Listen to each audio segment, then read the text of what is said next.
Governor, when I looked, I have a whole sheet here of every single Democratic state, and it's just like the examples I put up there. They have gerrymandered their states left, right, sideways. They're saying, well, they're gonna do to their states what you're doing in Texas. They already did it in all of these blue states. Frankly, Republicans should have caught up a long time ago. Well, Sean, first of all, Texas is doing what we are allowed to by the law. And one reason why that law exists the way that it does is because the Democrats brought a lawsuit after our last redistricting, and that decision and that lawsuit came out last year. And that lawsuit recognized that coalition districts are not required. And so Texas has a right to redraw these lines to fully represent the desires of every voter in the state. But Sean, that misses the point here. The point here is that Democrats have done something that's very un-Texan. They've turned their backs on their fellow Texans. When it came to a fight, they turned and ran away, not just from this redistricting fight, they ran away from dealing with the flooding issues that are still echoing across the Kerrville area. Families desperately need results from the state legislature in this 30-day special session that are not going to be delivered because Democrats are hanging out in Chicago and New York and other places.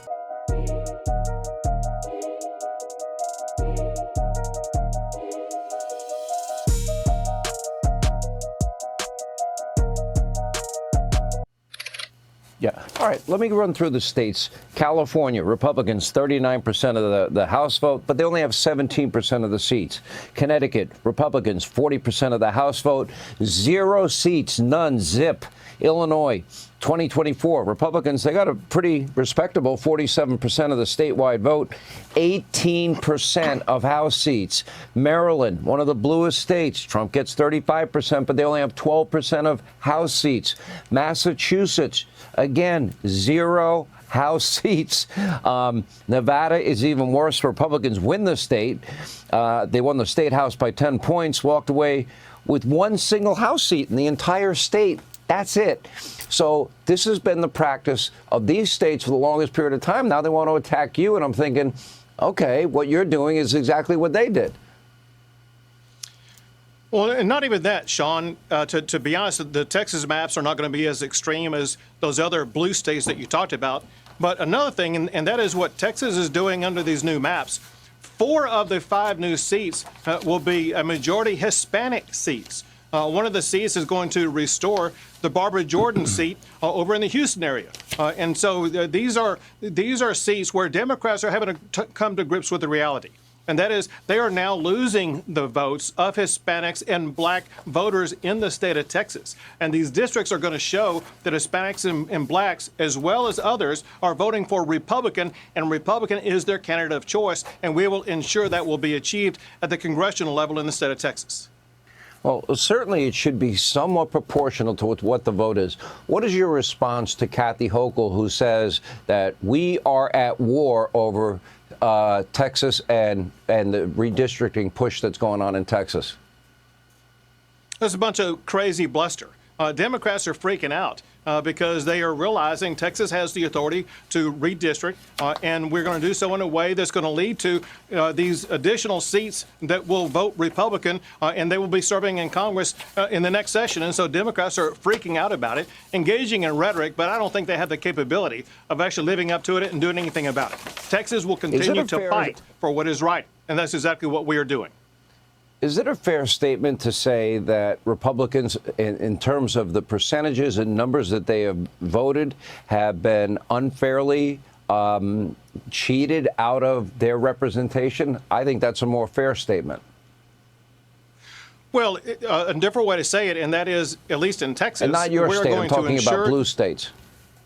Yeah, and I'll talk about both. In Texas, we are going to ensure that voters are going to be able to vote for their candidate of choice. For example, I think Donald Trump won in all 5 of these seats that we will be making Republican seats. The same thing should apply in all those other states, Sean, that you mentioned in your monologue, where you pointed out the gross gerrymandering in these blue states have rejected Republican candidates for office that should be serving those states, should be serving our country. It's the gerrymandering in the blue states that has distorted the politics in America. Okay, guys, so I didn't understand what this was about. I just started realizing that I missed this news that's been going on with the Texas redistricting fight that's going on. So I guess the Texas Republicans are trying to redraw congressional districts to pick up 5 additional U.S. House seats, and the Democrats are having a fit. More than 50 Texas House Democrats have fled the state to try to stop Republican state lawmakers from redrawing congressional district maps that could help the GOP flip 5 Democratic seats during the 2026 midterm elections.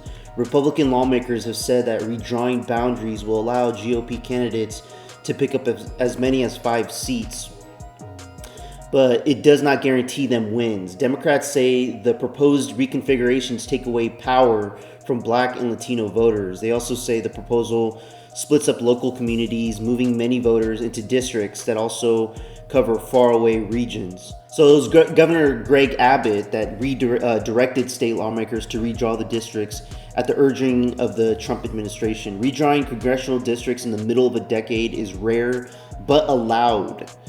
Abbott also warned Texas House Democrat that he would attempt to have them removed from office if they do not return to Austin. A majority of the remaining members of the Republican-controlled Texas House have voted to track down and arrest their absent colleagues through civil warrants signed by the House Speaker Dustin Burrows, a large symbolic move since the warrants can only apply in Texas. So the map targets Austin, Dallas, Houston, and South Texas. Texas Republicans' acknowledged plan aims to benefit the GOP. Texas Democrats seek allies in other states. Staying away will cost Democrats financially. Republicans threaten to remove Democrats from office. House Speaker agrees to sign warrants, and they're mostly symbolic. Denying quorum is a political strategy that rarely works. If Texas Republicans succeed, they could trigger a redistricting arms race. Governor Abbott is going to be leaving soon. He's trying to ensure that the state of Texas is still well protected. So Texas has actually been considered a solid Republican state for roughly the past 2 decades. Since 2000, Texas has voted Republican in every presidential election. This represents a significant shift from its earlier history. So while the Republican Party of Texas was founded in 1867, the Democratic Party held significant influence in the state for a long period. So now that they have Jasmine Crockett Crap there in Texas, she's having a fit because she's not getting her way. So they're coming up with ideas to try to flip Texas into a blue state, which I know will not work. It will not work because Texas, every time you think of Texas, I think of the Lone Star State, the state of guns. People want to have guns there in Texas because they want to protect themselves, their families, and in case the government tries to come in and take away their rights. So these people in Texas, I have full respect for these people there. So let me know what you guys think about the redistricting in Texas. Is it a good idea? Is it a bad idea? Is it putting pressure or pushing the Democratic Party away? Or are the Democrats just having a little fit and they're not getting their way? Let me know what you guys think about this in the comments below. Like and subscribe. I would appreciate it. Till next time, peace out, everybody.